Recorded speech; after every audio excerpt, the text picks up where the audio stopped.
Before we begin, a quick and important disclaimer. I am not an attorney, and the information presented in this video is for educational and informational purposes only. It is not intended to be a substitute for professional legal advice. Every legal situation is unique, and you should always consult with a qualified lawyer regarding your individual circumstances. This presentation does not create an attorney-client relationship. Imagine for a moment you're in the fight of your life. Not in a courtroom, not standing before a judge in a black robe, but sitting at your kitchen table staring into a laptop. You're trying to save your home. You've lived there for 30 years. But now, you're just another box on a screen, one of a dozen faces in a digital grid. You've been muted by the host. You try to speak to explain your side of the story, but your words are lost in a garble of frozen pixels and a weak Wi-Fi signal. On the other side of that screen, a person you've never met, who can't see the tremble in your hands or the desperation in your eyes, is about to make a decision that will change your world forever. With a click of a button, it's over. You've been evicted. This isn't a dystopian movie script. This is the reality of Zoom court, and it's happening in every single state right now. In the last few years, our justice system has undergone the most radical transformation in a century, and almost nobody is talking about it. Before 2020, the idea of conducting a serious court hearing over a video call was rare, almost unthinkable for anything beyond a minor procedural check-in. Today, it's the new normal. Some jurisdictions have seen a jump of over 5,000% in virtual hearings. From traffic violations and small claims to life-altering divorce proceedings, custody battles, and even parts of criminal trials, the digital gavel is falling faster and more frequently than ever before. This seismic shift promises a world of efficiency, convenience, and greater access to justice. But it also raises a terrifying question. In our rush to innovate, are we accidentally deleting the very soul of our legal system? In this video, we are going to pull back the curtain on this nationwide experiment. We'll dissect the good, the bad, and the profoundly ugly side of virtual justice. We're going to explore how a simple change in venue, from a physical courthouse to a virtual one, can dramatically alter the outcome of a case. You'll learn the hidden psychological traps of screen-based communication that can bias a judge against you without them even realizing it.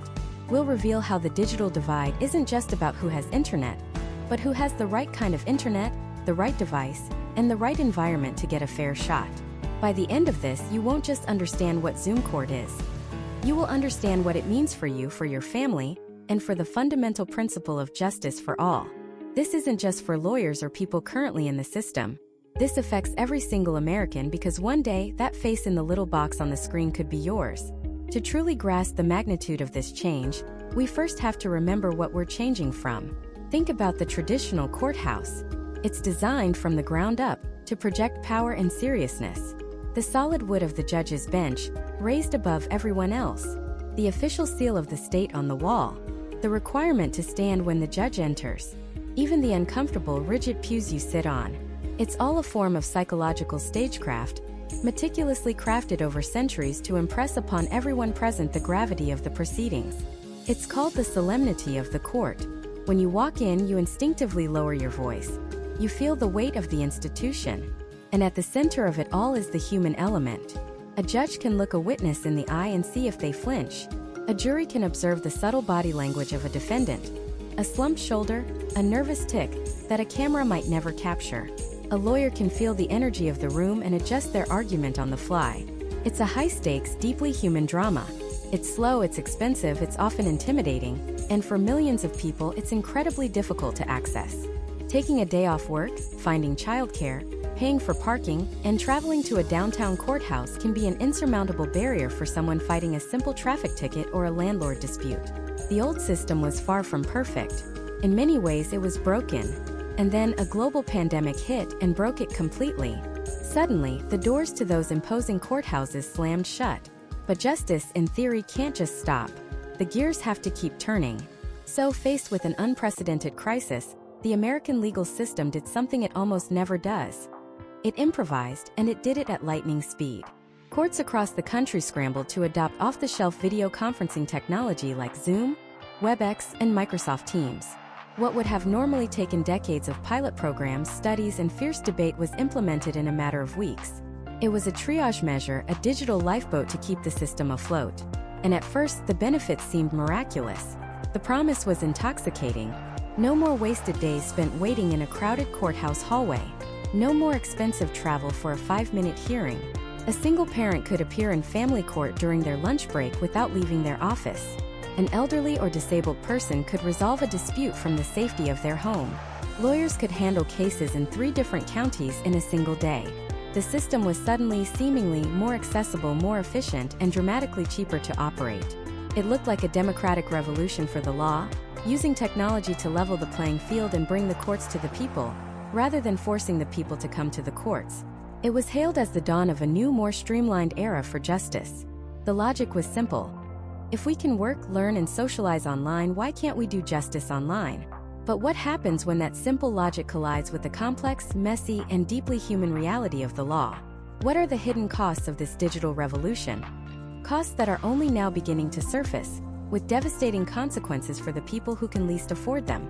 To understand the true cost, we have to start not in a gleaming tech hub in Silicon Valley, but in a small, underfunded public library in rural Ohio. This is where we meet a man named David Chun. David isn't a criminal. He's a 68-year-old retired factory worker fighting an eviction notice. His landlord claims he violated his lease, a claim David vehemently denies. In the old world, his day in court would have meant putting on his one good suit, taking a bus downtown, and standing before a judge in a solemn wood-paneled courtroom. He would have looked the judge in the eye and told his side of the story. But this isn't the old world. David's day in court is a 10-digit meeting ID and a password. The court sent him a letter with a Zoom link. David doesn't own a computer. He has a simple flip phone for emergencies. He's never used Zoom. The word means nothing to him. So, he does the only thing he can think of. He goes to the public library. He explains his situation to a librarian who, with a sigh of practiced patience, gets him set up on one of the public terminals. He's sandwiched between a teenager playing a video game and someone printing a mountain of coupons. There's no privacy. The library's internet is slow, and he has a 1-hour time limit on the computer. His hearing is scheduled for 10 a.m. At 9:55, he clicks the link. A small box pops up. He sees his own worried, pixelated face staring back. He sees the name of the judge. He sees a lawyer for his landlord, a man in a crisp suit sitting in a mahogany-paneled office. And then he sees a dozen other tiny boxes, a mosaic of strangers, all waiting for their 2 minutes of digital justice. When the clerk calls his name, David leans into the tiny microphone attached to the monitor. He can't get the audio to work. The librarian rushes over to help, fiddling with settings as the judge's voice, tinny and impatient, crackles through the cheap headphones. "Mr. Chun, can you hear us?" "We can't hear you, Mr. Chun." Panic sets in. He's trying to explain his entire life, the roof over his head, through a faulty microphone in a public library, while a clock on the screen ticks down his 1-hour session. This isn't a hypothetical. This is the reality for millions. The very first promise of virtual justice, access, collided head-on with a brutal reality: the digital divide. We talk about the digital divide as if it's an abstract concept, a matter of convenience. But overnight, it became a chasm separating those who could access the legal system from those who were locked out. According to the Pew Research Center, even today, nearly a quarter of Americans don't have broadband internet at home. For adults over 65 like David, that number is even higher. For low-income households, it's a staggering 43%. For years, we called this the homework gap, worrying about kids who couldn't do their schoolwork online. We never imagined it would become a justice gap. Suddenly, your constitutional right to be heard depended on your Wi-Fi signal. It depended on whether you owned a smartphone with enough data, whether you could afford a laptop, or whether you knew how to navigate the labyrinth of mute buttons, virtual backgrounds, and breakout rooms. And the consequences of failing this technology test are not a bad grade. They are catastrophic. A missed connection isn't just an inconvenience. It's a default judgment. It's an automatic eviction. In criminal cases, failing to appear on Zoom can trigger a bench warrant for your arrest. Think about that. You could be sitting in your living room, frantically trying to log into your court hearing, and because of a technical glitch you don't understand, a warrant could be issued, branding you a fugitive from the law. A dropped call becomes a lost home. A frozen screen becomes a warrant for your arrest. But the problem goes far deeper than just access. Something else was lost in the transition from the courtroom to the chat room. Something intangible but critically important: gravitas. The power of the law has always been wrapped in ceremony and symbolism. The raised judge's bench, the official seal of the state, the black robes, the formal language. It's all part of what legal scholars call the theater of the courtroom. And it's not just for show. This theater serves a profound psychological purpose. It communicates to everyone present, the defendant, the victim, the jury, that what is happening here is serious, that the decisions being made have immense weight. It forces a level of solemnity and respect. Now, contrast that with the average Zoom hearing. A judge who once commanded a room with their presence is now just another head in a box, sometimes presiding from their own living room with a cat walking across the background. A defendant, instead of standing respectfully before the court, might be lying in bed or driving a car, or sitting on their porch in a t-shirt. We all laughed at the viral video of the lawyer who couldn't figure out how to turn off the cat filter, famously declaring, "I'm not a cat." It was a moment of levity in a dark time, but it also revealed a crack in the foundation of our judicial system. When a formal legal proceeding has the potential to devolve into a meme, has it lost its authority? Judges across the country began reporting bizarre and troubling incidents. Defendants appearing for their DUI hearing while actively driving a car. Witnesses being coached by someone just off camera, their eyes darting back and forth. Lawyers struggling to have a private, confidential conversation with their client, relegated to a digital breakout room that feels anything but secure. The formality was gone, and with it, a crucial element of the process. How can a judge truly assess a person's credibility, their remorse, their character, through a grainy, poorly lit video feed? So much of human communication is nonverbal. The subtle shift in posture, the nervous tap of a foot, the look in a person's eye. All of it is flattened, distorted, or lost entirely through the digital lens. This isn't a nostalgic pining for old-fashioned ways. It's about the fundamental mechanics of justice. A judge's job is not just to interpret the law, it's to interpret people. And that job becomes exponentially harder when the person is just a collection of pixels. Credibility, the cornerstone of any legal case, becomes nearly impossible to gauge. Is the witness looking away because they are lying, or because their child just walked into the room? Is the defendant's detached demeanor a sign of disrespect, or are they simply overwhelmed by the technology, like David Chun in the library? The screen acts as a barrier, not a bridge. It creates an emotional distance that can have devastating real-world consequences. A judge deprived of those crucial human cues might be more likely to rule based on the cold, hard-to-refute facts on a piece of paper, rather than the messy, complicated human story behind them. The system, in its quest for efficiency, risks losing its humanity. It risks turning the nuanced art of judgment into a robotic, procedural checklist. And for the people on the other side of that screen, the stakes couldn't be higher. But what we haven't considered yet is how this digital wall doesn't just affect how a judge sees a defendant. It fundamentally changes the judge themselves. What happens to the psychology of a person whose job it is to decide the fate of others, when they no longer have to look those people in the eye? This question isn't just academic. It cuts to the very core of our justice system. To understand the answer, we have to look at something called empathic erosion. Empathy isn't a magical, abstract feeling. It's a neurological process, hardwired into our brains through millions of years of evolution. It relies on a constant, high-fidelity stream of data. The subtle shift in a person's posture, the micro-expressions that flash across their face in a fraction of a second, the tension in their voice, the way they hold their hands. Our brains are built to process this information subconsciously, to create a connection, a sense of shared humanity. This is what allows a judge to see beyond the case file, beyond the list of charges, and see the person standing before them. Now, put a screen in the middle of that interaction. That high-fidelity stream of data becomes a low-resolution, compressed video file. The audio lags by a quarter of a second, just enough to disrupt the natural rhythm of conversation. The micro-expressions are lost in a blur of pixels. The body language is cropped out, reduced to a floating head in a box. The brain, starved of the data it needs to build empathy, starts to take shortcuts. It begins to fill in the blanks, not with compassion, but with assumptions and biases. The person on the screen becomes less of a person and more of an avatar, a character in a video game. This isn't a conscious choice. It's a subconscious, neurological defense mechanism against the cognitive dissonance of making life-altering decisions based on incomplete, two-dimensional information. Judges themselves have started to talk about this phenomenon. They call it Zoom fatigue, but it's deeper than that. It's a form of profound detachment. One judge in Texas described his days as a conveyor belt of misery. Before the pandemic, he would walk into his courtroom. He would feel the weight of the room, the hushed anticipation. He would see the defendant, their family, their lawyer. He would feel the gravity of his role. Now he logs into a link. Case after case flashes onto his screen. A bail hearing, a sentencing, a plea bargain. Click. Next case. Click. Next case. The solemnity of the courtroom is replaced by the relentless efficiency of a call center. And this efficiency is a trap. On the surface, it seems like a good thing. The system is processing more cases, clearing backlogs, saving money. But justice isn't a factory. It's not about maximizing output. It's about careful, deliberate, and deeply human consideration. When you turn justice into a high-volume transactional process, you strip it of its humanity.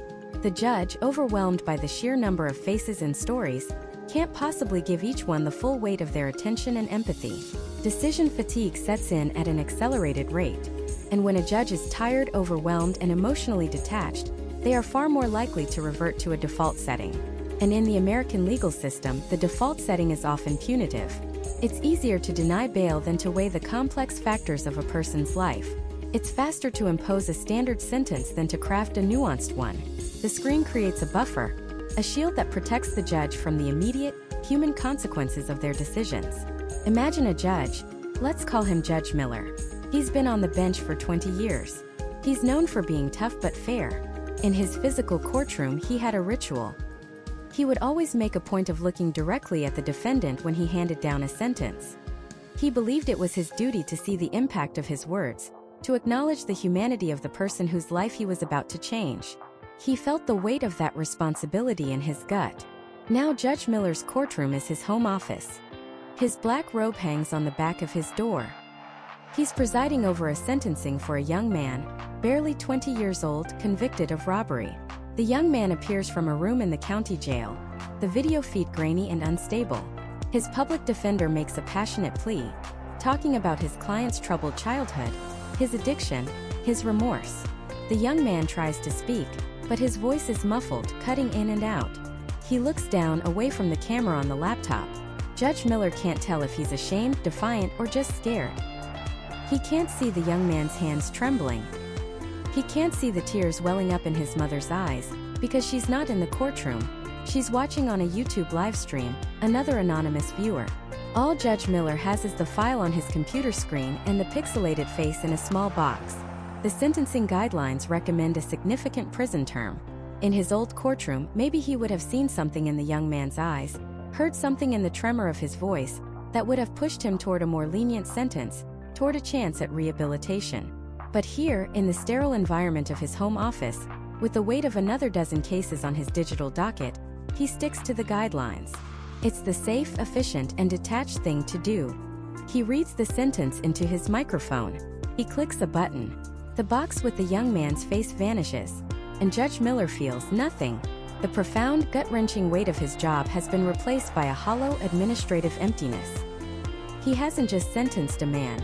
He has processed a case file. This is the hidden crisis of Zoom court.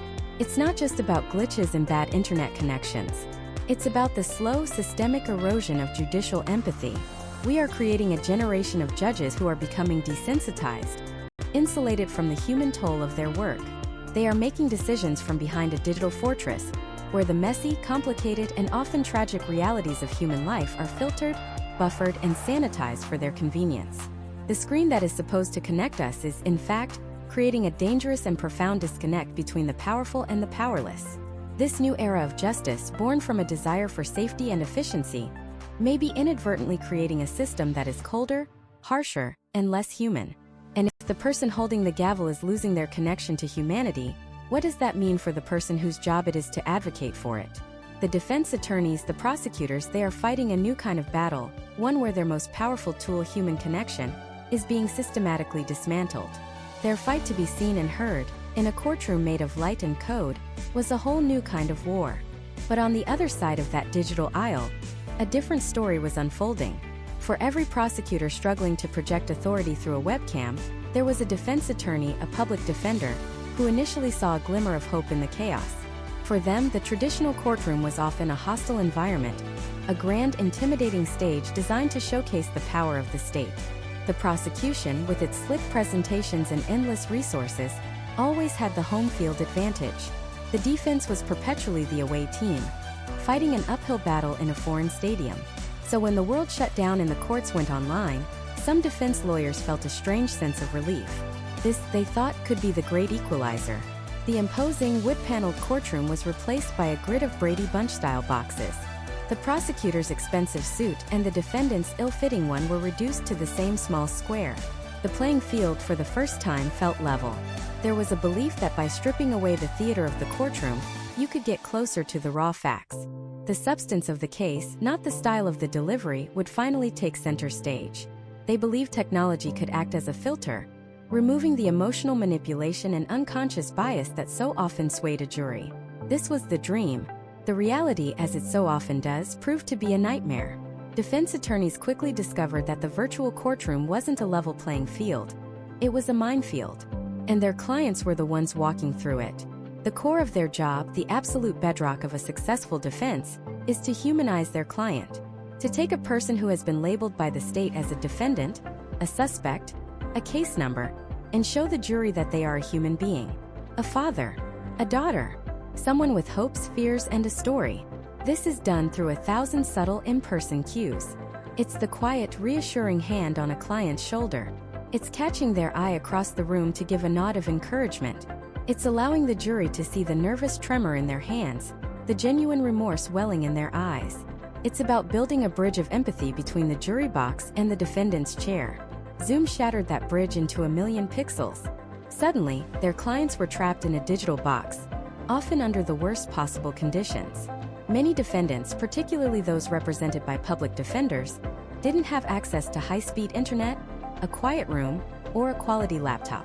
They were joining these life-altering hearings from a noisy corner of a shared apartment, on a glitchy prepaid smartphone held at a strange, unflattering angle. Their faces were cast in shadow. Their audio was a garbled mess of background noise and digital artifacts. And here's the terrifying psychological truth. Our brains are not wired for this. We are conditioned to interpret poor digital quality as a sign of untrustworthiness. Studies in communication have shown this time and time again. A laggy connection, a pixelated video, a distorted voice. These things subconsciously register in our minds as deceptive. We associate clarity with truth and distortion with lies. A defendant whose feed freezes at a critical moment isn't just seen as having bad internet. On a deep, primal level, the jury perceives them as shifty, evasive. Someone who looks away from the camera not because they're being dishonest, but because they're trying to hear the judge over their kids yelling in the next room, is read as someone with something to hide. The presumption of innocence, a principle so sacred it forms the foundation of our entire justice system, was being eroded by poor bandwidth.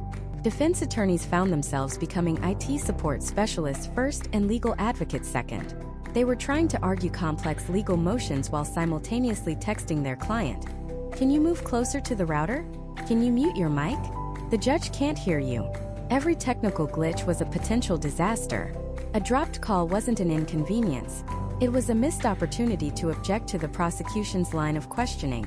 A frozen screen wasn't a bug. It was a moment where the jury could miss a crucial, fleeting expression of emotion on their client's face. The very tools of the defense were rendered useless. How do you conduct a searing cross-examination of a witness when there's a 3-second audio delay? The rhythm, the pacing, the ability to pin someone down with a rapid-fire series of questions, it all evaporates. The witness has time to think, to formulate a better answer, to evade. The lawyer who could once command a courtroom with their presence and their voice was now just another muted participant, frantically clicking the raise hand icon, praying the judge would notice them. And then there was the most sacred space in the entire legal process, the confidential conversation between a lawyer and their client. In a real courtroom, this is a whispered conference, a shielded moment of strategy and reassurance. It's where the lawyer explains what's happening, calms their client's fears, and plans their next move. In the Zoom courtroom, this space vanished. To speak privately, they had to be moved into a virtual breakout room. A clumsy, disruptive process that brought the entire hearing to a grinding halt. It was like standing up in the middle of a trial and shouting, "Excuse me, everyone, we need to go have a secret conversation now." The spontaneity was gone. The intimacy was gone. The trust was eroding with every awkward, technologically mediated interaction. Clients felt more isolated and terrified than ever. They were facing the immense power of the state, not from a chair next to their trusted counsel, but alone in their living room, staring into the cold, unforgiving eye of a camera. Their one human lifeline, their lawyer, was just another face on the screen, unable to offer the simple, profound comfort of physical presence. For the defense attorney, the initial hope that technology would filter out bias was replaced by a horrifying realization. Technology wasn't a filter, it was a new lens, and it was a distorted one. It was a lens that amplified socioeconomic disparities, punished the poor for their lack of digital resources, and translated technical difficulties into perceived guilt.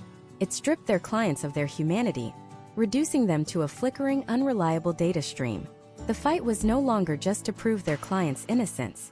The fight was to prove their client was even a person, a three-dimensional being worthy of empathy and a fair trial, not just a poorly lit collection of pixels in a box. They thought they were fighting to level the playing field, but they found themselves fighting the field itself, a digital ghost in a machine that was programmed for efficiency, not for justice. And in this new war, the casualties were the very people the system was supposed to protect. Take the case of an elderly man in Michigan. Let's call him Mr. Gable, facing eviction. For him, the courtroom wasn't a building of marble and wood. It was a hyperlink in an email he could barely open on his grandson's old tablet. When he finally logged in, he appeared as a small pixelated box among a dozen others. He couldn't hear the judge clearly over the garbled audio. He didn't know how to use the raise hand feature to ask a question. He saw the landlord's attorney, crisp and clear in a home office, presenting a digital case against him. The judge, likely managing a dozen other cases that morning, asked him a direct question. Mr. Gable, confused and flustered, didn't answer immediately. To the judge, it may have looked like defiance or incompetence. To Mr. Gable, it was a terrifying, disorienting whirlwind of technology he simply couldn't navigate. He was evicted in a hearing that lasted less than 7 minutes. He never spoke a full sentence. His day in court was a technological gauntlet he was destined to lose before it even began. This isn't just about the digital divide affecting the elderly. It's a chasm that swallows anyone without the resources to cross it. Imagine you're a young single mother, let's call her Keisha, fighting for custody of her child. You can't afford a lawyer, so you're relying on a public defender you've only spoken to for 10 minutes over the phone. You also can't afford broadband internet, so your only option is to use the free Wi-Fi at the local library. Sitting in a quiet corner, hoping your connection doesn't drop. Your hearing begins. You're trying to make your case, pouring your heart out to a screen, when suddenly your video freezes. The audio cuts out. By the time you manage to reconnect, the moment is lost. The emotional weight of your testimony has evaporated into the ether. The judge has moved on. The opposing counsel is already speaking. You've been reduced from a person, a mother fighting for her child, to a technical difficulty, a buffering icon. In a physical courtroom, your presence, your tears, your conviction, that has power. In a virtual one, your power is entirely dependent on the strength of your Wi-Fi signal. We created a system where the quality of your internet connection can literally determine whether you get to keep your home or your children. And then there are the scenarios that are not just unjust but actively dangerous. For domestic violence survivors, the virtual courtroom can become a prison. The very tool meant to offer protection, a restraining order hearing, forces them into an impossible situation. Think about it. A woman is required to testify against her abuser. But where does she do it from? Her home? What if he still lives there?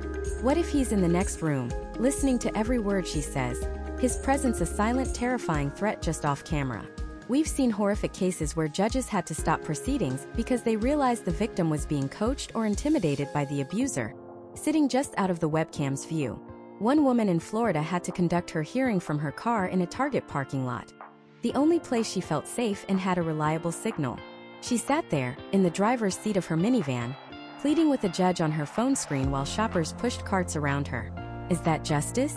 Is that a safe and solemn space to confront your trauma?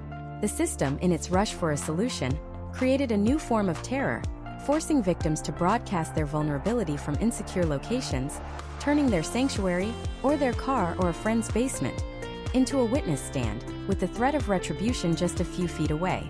These aren't just edge cases. They are fundamental breakdowns in the very concept of a fair and safe hearing. The architecture of a courtroom is not accidental. It is designed, for better or worse, to convey gravity and authority. The raised judge's bench, the witness stand, the distance between the prosecution and the defense.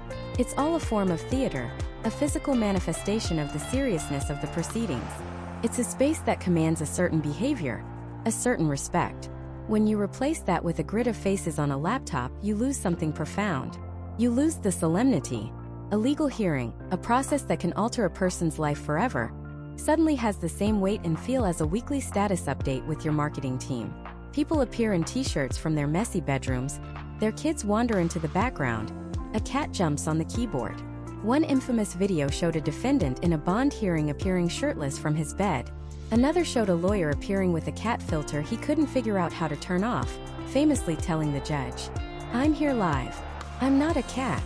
While humorous on the surface, it points to a deeper problem, the complete erosion of decorum. This isn't just about appearances, it's about psychology. When a defendant appears in a physical courtroom, they are on their best behavior. They stand when the judge enters. They address the court with respect. The environment itself encourages a level of seriousness. When that same defendant is logging in from their couch, that psychological barrier is gone. This casualness can have a devastating impact on how they are perceived by the judge. A defendant who looks disinterested or overly relaxed on a webcam might be seen as disrespectful or not taking the charges seriously, leading to a harsher judgment. A bias formed not by the facts of the case, but by the informal, flattening nature of the medium itself. And what about the judges and juries? So much of legal judgment relies on the unspoken language of human interaction. Is the witness making eye contact? Are their hands trembling? Is their posture defensive? Are they sweating? These are ancient, hardwired cues we use to assess credibility. A high-definition webcam can't capture the subtle flush of a liar's cheek, or the almost imperceptible tremor in a victim's voice. All of it is filtered, compressed, and distorted. The lag on a video call can make someone seem hesitant or evasive when they're simply dealing with a bad connection.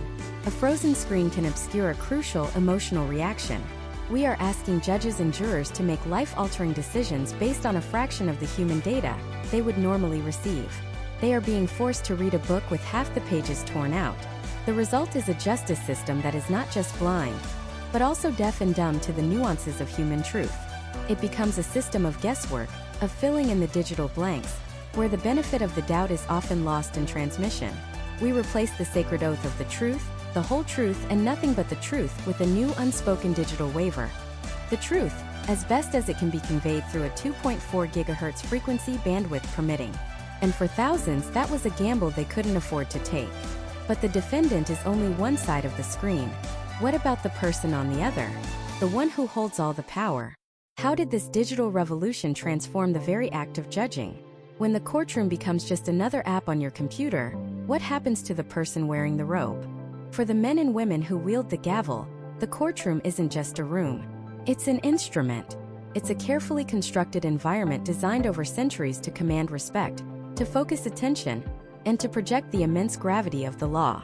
The elevated bench places the judge physically above everyone, a symbolic representation of their impartial, overseeing role. The dark wood, the state and national flags, the formal attire. It's all part of a meticulously crafted stage play meant to impress upon every participant that what happens here is serious. Deadly serious. Then one day that instrument was taken away. It was replaced by a laptop. The first days were, for many judges, a descent into technological chaos. Imagine a career spent mastering the arcane nuances of evidence law and civil procedure, suddenly being reduced to a glorified IT help desk operator. "Sir, you need to unmute yourself." "Ma'am, can you please point the camera at your face, not the ceiling?" "Counselor, we can all see your cat." These weren't just funny viral moments. They were the daily, grinding reality for a judiciary thrown into the deep end of the digital pool with no swimming lessons. Many judges, particularly those nearing the end of long, distinguished careers, had built their authority on presence, on the ability to command a room with a look or a subtle shift in tone. Now, their authority was subject to the whims of a spotty Wi-Fi connection. The power to hold someone in contempt of court felt almost absurd when the person you were trying to control could simply close their laptop lid. This wasn't just an issue of convenience. It was a fundamental erosion of what is known as judicial temperament, the ability to remain patient, dignified, and courteous, even in the face of immense pressure and difficult litigants. That temperament is far easier to maintain in a structured, formal setting. But when you're judging a high-stakes felony case from your dining room table, while your dog is barking in the next room and a landscaper's leaf blower is roaring outside your window, the lines begin to blur. The separation between the sacred space of the court and the mundane messiness of life dissolved completely. This blurring had a profound psychological effect. The robe and the bench are a kind of armor, a uniform that helps a person step into the role of judge. It creates a necessary mental distance. But sitting there in a shirt and tie, with a virtual background of a law library, that armor feels paper-thin. The role becomes harder to inhabit, and the person underneath, with all their normal human frustrations, is much closer to the surface. But the most critical loss, the one that strikes at the very heart of the judicial function, was the loss of information. Not legal information, but human information. A judge's job isn't just to interpret the law, it's to interpret people. When a witness takes the stand, a judge is reading 1,000 different signals. Are their hands trembling? Are they avoiding eye contact? Is their posture rigid with fear or slumped in deception? Is their voice cracking with genuine emotion or theatrical performance?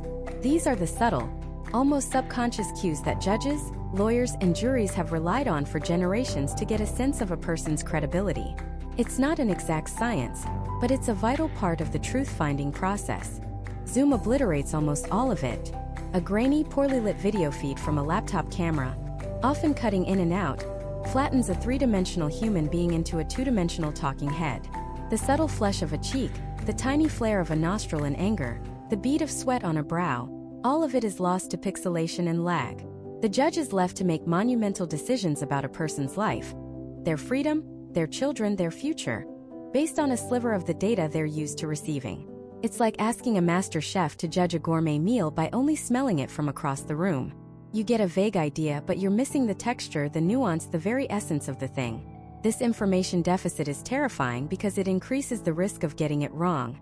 When you can't fully read a person's remorse during a sentencing, do you sentence them more harshly just to be safe? When you can't gauge a witness's nervousness, do you give their testimony more weight than it deserves? This created a new kind of judicial stress. The constant, nagging uncertainty. Am I seeing the whole picture? Did I miss something?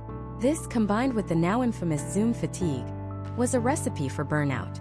Staring intently at a grid of faces on a screen for 8 hours a day, trying to absorb complex legal arguments while simultaneously managing the technology and deciphering muffled audio, is exponentially more draining than sitting in a physical courtroom. In a real courtroom, your eyes can wander. You can read the energy of the entire room. You can focus on the person speaking, while still being aware of the reactions of others in your periphery. On a screen, your focus is trapped in a series of tiny, disconnected boxes. It's a relentless, cognitively demanding task that left many judges feeling more exhausted, more irritable, and more isolated than ever before. Some judges, however, found a silver lining. They discovered an unprecedented efficiency. Without the need to transport inmates from jail to the courthouse, or wait for attorneys to travel between courtrooms, dockets that used to take all day could be cleared by lunch. For routine matters, scheduling conferences, procedural hearings, the virtual format was a revelation. It saved time, it saved money, and it reduced the massive backlog of cases that plagues the American justice system. Some tech-savvy judges even became masters of the medium. They used breakout rooms to facilitate private negotiations between lawyers, a feat that in a physical courthouse would require everyone to shuffle out into a crowded hallway. They used screen sharing to display evidence with a clarity that a grainy document projector could never match. They weren't just adapting. They were innovating, finding new ways to make the system work in a world that had been turned upside down. But these efficiencies came at a cost.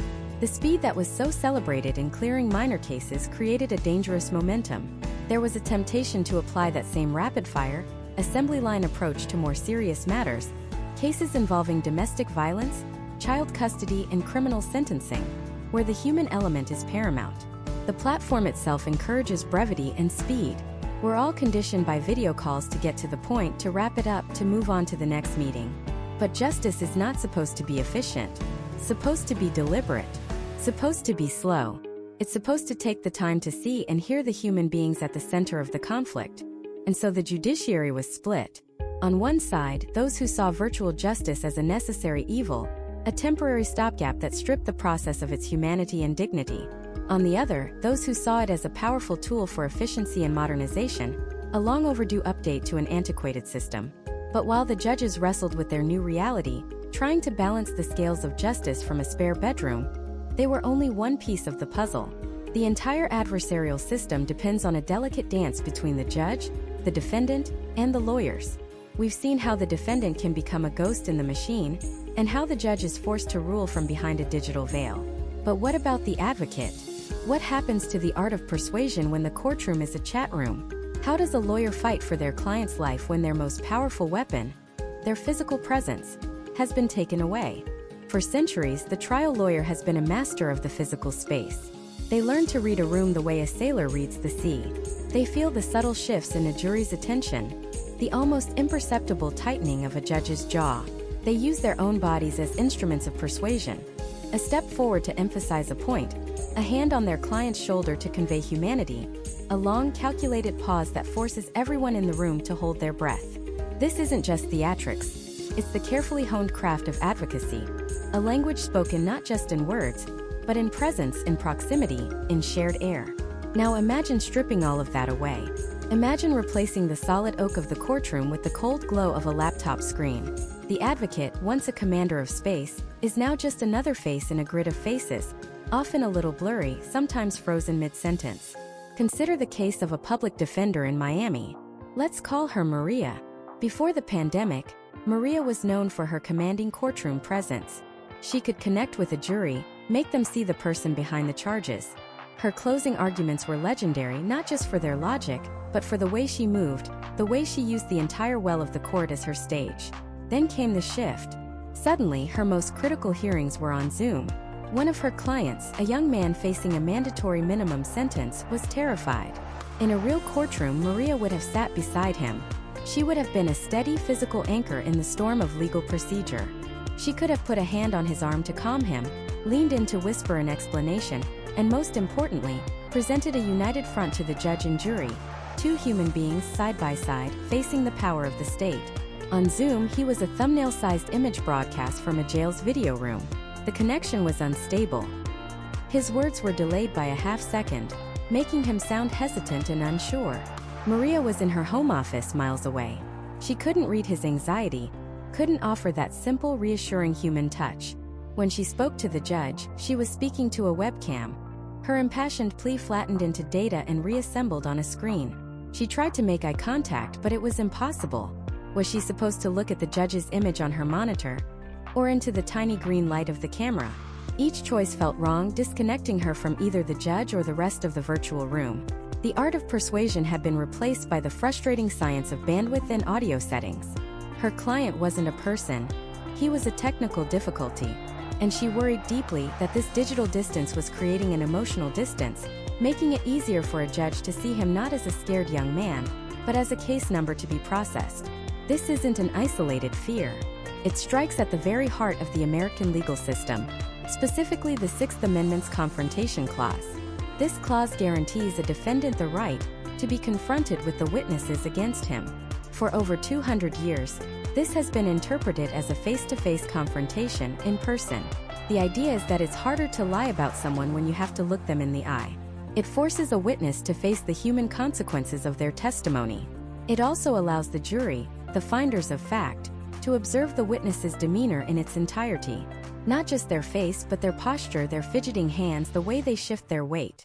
These are all subtle, nonverbal cues that humans have used for millennia to assess credibility. Zoom testimony obliterates this. A study from the University of California, Irvine, found that people were significantly worse at detecting deception in video testimony compared to live testimony.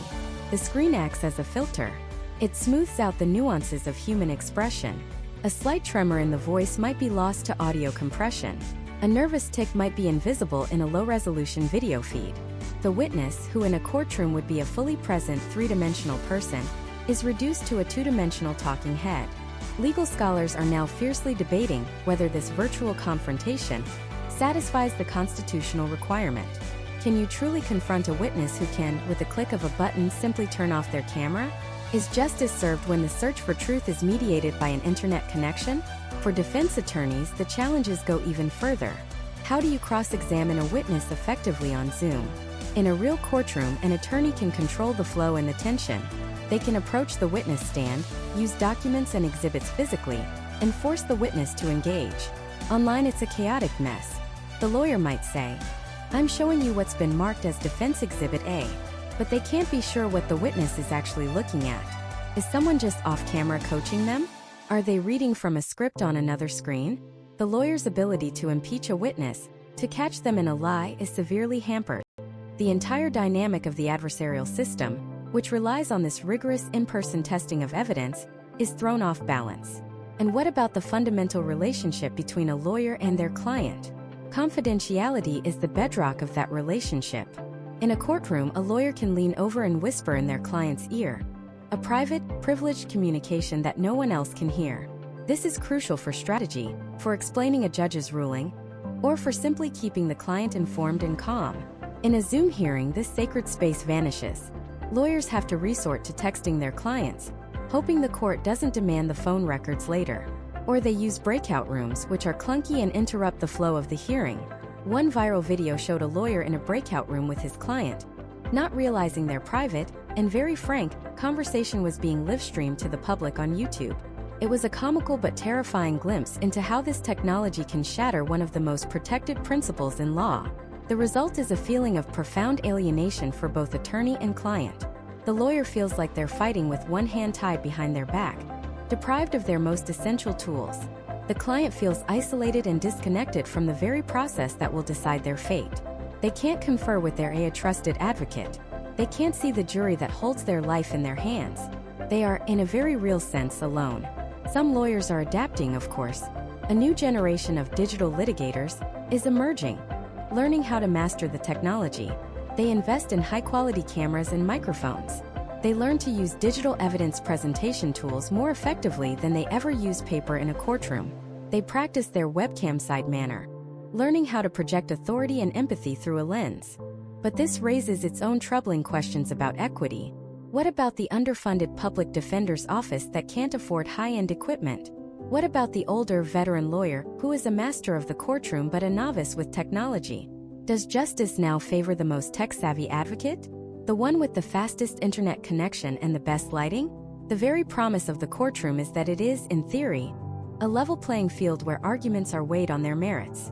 But when the courtroom itself is a technology platform, we risk introducing a whole new set of disparities, a digital divide that could cleave the justice system in two. The art of persuasion is being forcibly evolved, and in this rapid, chaotic transformation we have to ask a terrifying question. Is the outcome of justice itself now dependent on who better understands the algorithm? It's a chilling thought, isn't it? That your freedom, your family, your future could hinge not on the facts of your case, but on your Wi-Fi signal. That the strength of your legal argument could be rendered meaningless by the strength of your broadband connection. The algorithm isn't just about software. It's about a new invisible set of rules that governs access to the courtroom itself. And for millions of Americans, this new system isn't a convenient on-ramp to justice. It's a digital wall. This is the great unacknowledged crisis of the virtual justice era. The digital divide. We talk about access to justice as this noble abstract principle. But in 2024, access to justice literally means access to technology. And that access is anything but equal. For the affluent, a Zoom court hearing is an exercise in convenience. It's a lawyer in a crisp suit, sitting in a wood-paneled office with a professional backdrop, a high-definition camera, and a fiber-optic connection that never wavers. It's clear audio, perfect lighting, and the seamless presentation of digital documents. But for a huge portion of the country, the reality is starkly different. It's a single mother trying to contest an eviction notice, huddled in her car in a McDonald's parking lot just to poach their free Wi-Fi. She's balancing a cracked smartphone on her dashboard. Her kids are in the back seat, and the connection keeps cutting out every time a truck drives by. She's not just fighting for her home. She's fighting the technology just to be heard. It's an elderly man facing a debt collection lawsuit, a man who has never used a computer for more than email. He's trying to join the hearing on his grandson's old tablet. He can't figure out how to mute and unmute himself. He accidentally turns on a filter that puts cat ears on his head. The judge is impatient. The opposing counsel is smirking. He feels foolish, incompetent, and utterly powerless before a single word about his case is even spoken. His credibility is shot before he even begins. It's a low-wage worker who can't take a day off. He's trying to participate in a custody hearing during his lunch break, hiding in a noisy break room, whispering into his phone, terrified his boss will walk in. Every interruption, every bit of background noise, chips away at the solemnity and seriousness of a moment that will define his relationship with his child. These aren't hypotheticals. These are the daily realities playing out in virtual courtrooms across the nation. The promise of virtual justice was that it would level the playing field, removing barriers like transportation and time off work. But in its place, it has erected new, more insidious barriers. A report from the National Center for State Courts found that individuals without legal representation, the people most in need of a fair shake, were significantly more likely to have their cases dismissed in virtual hearings for failure to appear. They didn't fail to appear because they didn't care. They failed to appear because their link didn't work, because they didn't have enough data on their phone plan, because they couldn't download the right app, or because they were kicked out of the virtual waiting room without explanation. Think about that. A person can lose their home, lose their children, or have a warrant issued for their arrest, not because of the merits of their case, but because of a technical difficulty. This isn't justice. It's a cruel lottery dictated by bandwidth, and it goes deeper than just access. The virtual environment fundamentally alters the perception of credibility. In a physical courtroom, there is an enforced equality. Everyone stands before the same judge's bench, in the same wood-paneled room. The setting itself commands respect and seriousness. But on Zoom, your background becomes part of your testimony. A 2021 study published in the journal Psychology, Public Policy, and Law hinted at this very problem. While not focused exclusively on courtrooms, it confirmed what we intuitively know. Virtual backgrounds, lighting, and camera angles significantly impact how a person is perceived, their trustworthiness, their competence, their likability. A defendant appearing from a cluttered, dimly lit bedroom is immediately at a disadvantage compared to a witness testifying from a neat, well-lit home office. It's not supposed to matter. A judge is supposed to be impartial, to look past the superficial. But judges are human. They are susceptible to the same subconscious biases as the rest of us. The brain makes instant judgments. Messy background equals messy life. Unstable connection equals unreliable person. It's a cognitive shortcut. And in a courtroom, it's a shortcut that can lead to devastating injustice. The scales of justice are supposed to be blind, but are they deaf to a barking dog or blind to a messy background? The answer increasingly appears to be no. Then there's the critical issue of evidence. So much of a trial depends on the tactile, physical presence of evidence. A lawyer hands a juror a photograph. They can hold it, examine it, pass it amongst themselves. They can feel the weight of a piece of physical evidence. That visceral connection is lost on a screen. Holding a grainy photo up to a webcam is a pathetic substitute. Sharing a low-resolution scan of a document doesn't have the same impact. The nuances are lost. The gravity is diminished. For a self-represented litigant, this is a death blow. They are already navigating a complex legal system alone. Now they must also become a proficient multimedia producer. They have to figure out how to scan documents, label them correctly as digital exhibits, and use the screen sharing function, all while trying to articulate their legal arguments and respond to a trained attorney on the other side. The system is setting them up to fail. And what about privacy and safety? Consider a hearing for a domestic violence restraining order. In a courthouse, the survivor is protected. She is in a secure building, often with bailiffs present. She can look her abuser in the eye from a safe distance. But in a virtual hearing, where is she? Is she at home, terrified that her abuser, who might live nearby, knows she is testifying against him at that very moment? Is she in her car, the only private space she has, constantly looking over her shoulder? The virtual courtroom doesn't just remove the solemnity of the court. It removes its security. It forces victims to testify from the very environments they may be seeking protection from. This new era of justice, born of necessity, has inadvertently created a two-tiered system. There is the justice available to the technologically fluent and financially secure, and then there is the glitchy, unstable, and deeply biased version available to everyone else. The technology that was meant to be a bridge has become a chasm. We've replaced the barrier of physical distance with the barrier of digital poverty. And in doing so, we've forced the most vulnerable among us to gamble their lives on the hope of a stable connection. We've seen the devastating impact on the individual. The person whose life is hanging in the balance of a dropped call or a lagging video stream. But when you zoom out from that single pixelated face, the picture becomes even more alarming. The very infrastructure of our justice system is being rebuilt on this foundation of digital sand, and the cracks are already starting to show. Take, for instance, the security of the courtroom itself. For centuries, a courthouse has been a fortress of law. It has bailiffs, metal detectors, and controlled access points. It is a secure physical space designed to protect the integrity of the process. The digital courtroom, however, is built on code that was never intended for this purpose. We've all heard of Zoom bombing, where pranksters hijack a meeting to display obscene content. It's a nuisance in a corporate sales call. In a sensitive child custody hearing or a criminal sentencing, it's a catastrophic violation. But the threat goes far deeper than teenage pranksters. Think about state-sponsored hackers or sophisticated criminal organizations. What if a witness's testimony is subtly altered in real time using deepfake technology? What if a prosecutor's feed is deliberately cut off at a crucial moment? What if sensitive evidence, like a confidential informant's identity or a victim's medical records, is screenshotted and leaked to the world? The digital chain of custody is fragile. A physical piece of evidence is placed in a sealed bag, logged, and stored in a secure locker. A digital file can be copied, altered, and distributed with a few clicks, often without leaving a trace. We've taken the most consequential moments of people's lives and placed them on platforms with terms of service that disavow liability and security protocols that are constantly playing catch-up with an army of anonymous threats. The digital doors to our halls of justice have been thrown wide open, and we haven't even hired a security guard. Then there's the crack that runs along the deepest fault line in American society: the digital divide. This isn't just about one person having a bad connection. This is about the creation of a permanent two-tiered system of justice. One tier is for the affluent and tech-savvy, who can afford high-speed internet, new devices, and a quiet private room to make their case. The other tier is for everyone else. It's for the elderly defendant who has never used a smartphone. It's for the single mother in a rural county where broadband is a fantasy, forced to sit in a library parking lot, hoping the public Wi-Fi doesn't drop during her eviction hearing. It's for the resident of a homeless shelter, where there is no privacy and no reliable device to speak of. Before the pandemic, the barrier to justice was often physical, the difficulty of getting to the courthouse. Now the barrier is technological, and in many ways it is far more insidious and much harder to cross.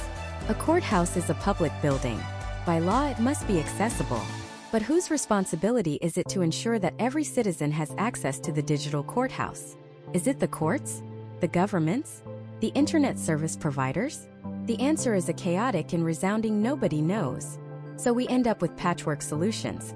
Courts setting up tablets in their lobbies, which completely defeats the purpose of remote hearings, or directing people to public libraries that have limited hours and resources. We are telling the most vulnerable members of our society that their constitutional right to face their accuser, to be heard by a judge, is contingent on their data plan. We haven't just failed to bridge the justice gap. We've widened it into a digital canyon. And perhaps the most alarming crack is the one forming in the very memory of the justice system: the public record. A court proceeding is not meant to be an ephemeral event. It is a solemn act that is meticulously documented for posterity. A court reporter, a highly trained professional, creates a verbatim transcript. This transcript becomes the bedrock of the legal process. It's what lawyers use for appeals. It's what judges review to make their rulings. It's what journalists and the public rely on to hold the system accountable. Now, that human certified record is being replaced by a cloud recording and .mp4 file. What happens when that recording is corrupted? What happens when a server fails? What happens when an audio glitch makes a key piece of testimony unintelligible? We've already seen cases appealed because the official recording was incomplete or simply lost. In one instance, a judge's ruling was inaudible because he had muted his microphone, a mistake that wasn't caught until it was too late. The official record of that decision was just silence. This isn't just a technical glitch. It's an existential threat to legal precedent and transparency. Justice is no longer being carved into the stone of official transcripts. It's being written in the disappearing ink of a server farm in another state. The public square is being replaced by a private, password-protected web portal. And that brings us to the most profound, and perhaps most disturbing structural change of all. Who is building, running, and profiting from this new digital infrastructure? It's not the government. It's a handful of private, for-profit technology corporations. Companies like Zoom, Microsoft, and Cisco were never designed to be pillars of our democracy. They are businesses beholden to shareholders, with business models built on data collection and user growth. When a court system signs a multi-million-dollar contract with one of these companies, it's not just buying software. It's outsourcing a fundamental function of the state. Think about the implications. Your legal proceedings, your divorce, your bankruptcy, your criminal trial, are now generating data. That data is being processed on private servers, governed by complex terms of service that no one, least of all the defendants, has read or agreed to. Who owns the recording of your hearing? Does the court? Does the tech company? Can that data be used to train artificial intelligence algorithms? Could a company analyze vocal inflections from thousands of testimonies to build a lie detection AI to sell back to law enforcement? We are stepping into a world where justice is not just a public service, but a data-rich product. The participants are no longer just citizens engaging with their government. They are users on a platform. And as the old saying in Silicon Valley goes, if you're not paying for the product, you are the product. We have, in a breathtakingly short amount of time, handed the keys to the courthouse to private industry. We've accepted their software as the new architecture of justice, without a public debate, without a full understanding of the security risks, and without any real consideration for the long-term consequences. We've built a new kind of courthouse in the cloud, run by private companies, with broken locks and crumbling walls. The question is no longer if it will collapse, but what happens to the very idea of justice when it does. And what we're discovering is that the foundation of this new digital courthouse is built on a fundamental misunderstanding of what a court actually is. We've treated it like a logistical problem to be solved, a workflow to be optimized. We see a backlog of cases and think, how can we process these faster? The answer, from a purely technical standpoint, is obvious. Remove the friction. Remove the travel, the waiting rooms, the physical buildings. Streamline it. Digitize it. But a court is not an Amazon warehouse. Justice is not a package to be delivered. The friction, the so-called inefficiency of the traditional system, wasn't a bug. In many ways, it was a feature. The deliberate, sometimes slow, pace of an in-person hearing forces contemplation. The physical act of appearing before a judge, in a room built to signify gravity and authority, impresses upon everyone involved the seriousness of the proceedings. It's a civic ritual, a ceremony that reinforces the social contract. When a defendant stands, when a witness swears an oath, when a judge looks them directly in the eye, there is a transfer of information that transcends words. It's a communication of respect, of sobriety, of the weight of the law. This isn't just about feelings, it's about outcomes. Studies on negotiation, on therapy, on education, all point to the same conclusion. Physical presence builds trust, enhances comprehension, and fosters a sense of shared reality. Can we really afford to strip that from the one place where a shared understanding of truth is the entire point? We have fallen victim to what's called technological solutionism, the seductive belief that every complex human problem has a neat, clean technological fix. But justice isn't a problem of code, it's a problem of people. And when we apply a one-size-fits-all digital tool to the messy, nuanced, and deeply human process of the law, we don't solve the problem. We just hide it behind a loading screen. We replace old, visible biases with new, invisible ones. The bias of a judge who can't read a defendant's remorse becomes the bias of a faulty algorithm. The barrier of a courthouse in a distant county is replaced by the barrier of a $10 a month internet bill that a family can't afford. The injustice doesn't disappear. It just changes its address from a physical street to an IP address. So where do we go from here? Tearing down the entire digital infrastructure is not the answer. The pandemic proved that remote technology can be a lifeline, a necessary tool for keeping the wheels of justice turning in a crisis. The potential for increased access for those with mobility issues or childcare obligations is real and should not be discarded. The path forward is not a retreat to the past, but a move toward a more thoughtful, more intentional future. A future built on a hybrid model. Imagine a system where technology serves justice, not the other way around. A system where low-stakes, procedural matters, like scheduling conferences or routine status updates, are handled remotely by default, saving everyone time and money. But for the moments that truly matter, the moments where a person's liberty, their family, or their entire future hangs in the balance, the default is in person. A plea, a sentencing, a trial where a witness's credibility is on the line. These are sacred moments in our legal system. They demand the full bandwidth of human communication. They demand presence. The choice of whether to appear through a screen should be a right afforded to the defendant, not a mandate imposed by the court for its own convenience. And for those remote hearings that do take place, we must build a system that is equitable by design. This means treating internet access as a fundamental utility, as essential to participating in society as electricity or water. It means creating digital navigator programs and public tech hubs in libraries and community centers, staffed with people who can help a grandmother log into her eviction hearing, or a young man troubleshoot his connection before a bail hearing. It means investing in public infrastructure, not just outsourcing our justice system to private tech corporations whose primary obligation is to their shareholders, not to the Constitution. The platforms themselves must be redesigned.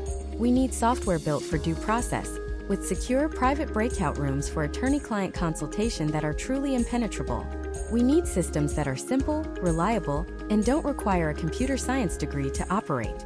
This is not a technological challenge. It is a challenge of will and of values. For decades, we have underfunded our public institutions, including our courts.